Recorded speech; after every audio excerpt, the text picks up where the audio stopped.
Hi, I'm Stephan Kesting from grapplearts.com. Today, my favorite, cheesiest attack. It'll work once or twice on just about anybody and then never again.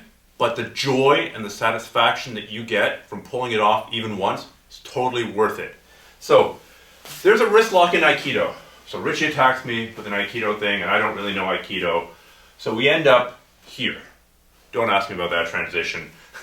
The other way that they do it in Aikido is they step underneath here.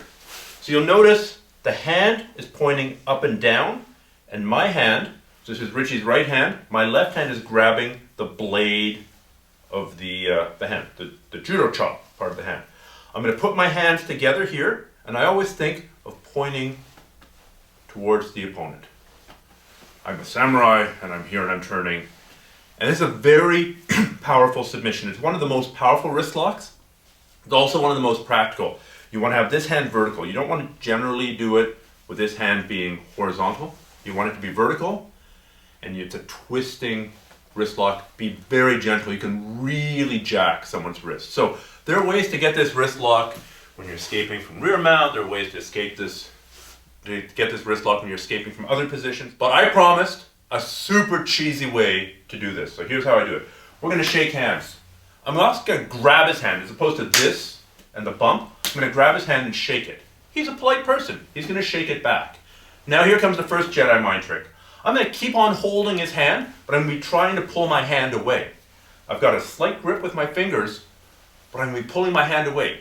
His reptilian brain is going to be going, oh, someone's trying to pull away, therefore I should hold on to their hand. There.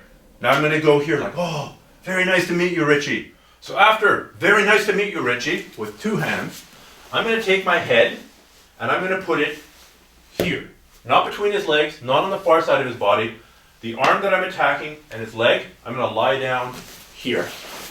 This is maybe the worst thing I could do, but I've still got his hand. I'm going to be here and I'm going to be slightly turning towards him. I'm not applying the wrist lock yet. Most of the time, the guy will come and take the bait and come to the mount. It's just so hardwired in jiu-jitsu, guys, to go to the mount. Perfect. He's actually tightening the lock here. At this point, this is when I start applying the lock from the bottom.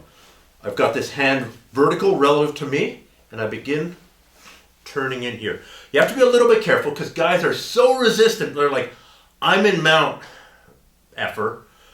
There's no way I'm tapping to this.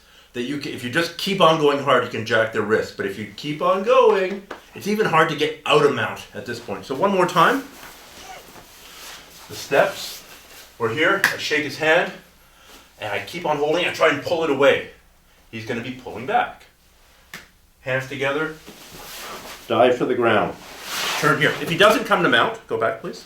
If he doesn't come to mount, I can actually apply it from here. I'm going to take my feet, move it out to the side, turn in, and apply it there. But most of the time the guy will mount. Let's just turn it here. At which point I take this, I'm going to extend my index fingers here for clarity. The reality is I keep my hands closed.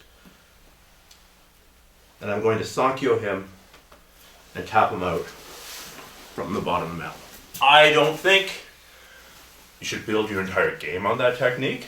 I don't think that if you're in your finals of the World Championships, you should go for that.